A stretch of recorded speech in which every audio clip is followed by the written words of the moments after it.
Okay, so let's just do some more examples of average rate of change. Now, supposing instead of losing weight, we see this temperature going up. Okay, so 8 in the morning, it's 70 degrees.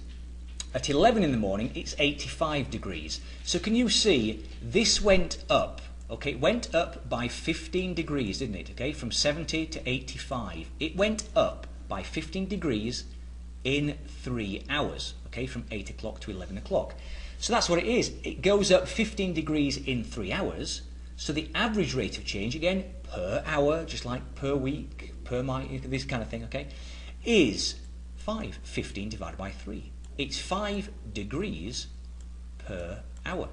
Okay, that's what it is. That's the average rate of change. Okay, that's a straightforward one. How about this question down here? Determine the average rate of change of temperature spread over the entire 12. Right, okay, so I'm going from here all the way to here. So, how far did it go down this time? It went down by 2 degrees over that 12-hour period. Now you can see this is going to be like a fraction or a decimal. So it went down, so I could put a minus, I suppose, okay, including units and sign, okay. It went down by 2 degrees in 12 hours, which is 1 degree in 6 hours, all right. But what is that per hour? Well, it's 1/6, but if you want to put it in a calculator, it's this, 0.166, it'll keep on going, all right, I'll leave it like that. That's what I should round it really. Degrees per hour. So this one's not as nice, just because it's a decimal or a fraction, and it's going down, okay? So that's what it does. If it goes down 2 degrees in 12 hours, that is 2 divided by 12, okay? Minus 0.166 degrees per hour, or 1/6 of a degree per hour. Now look, if I just say, how about between 10 and 12? So I keep it simple. What's the average rate of change between 10 in the morning and noon? Well, this one went up 5 degrees, okay, from 30 to 35 in 2 hours. So you can see that's going to be 2.5 degrees per hour. It goes up by 2.5 degrees per hour.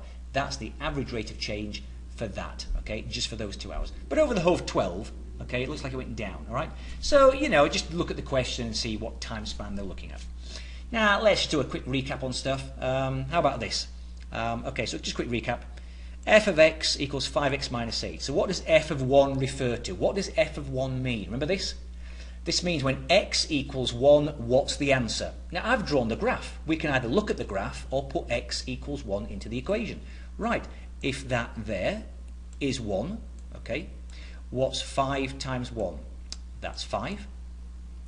Take away 8, well, isn't that negative 3? So f of 1 equals negative 3. 5 take away 8, that shows an 8.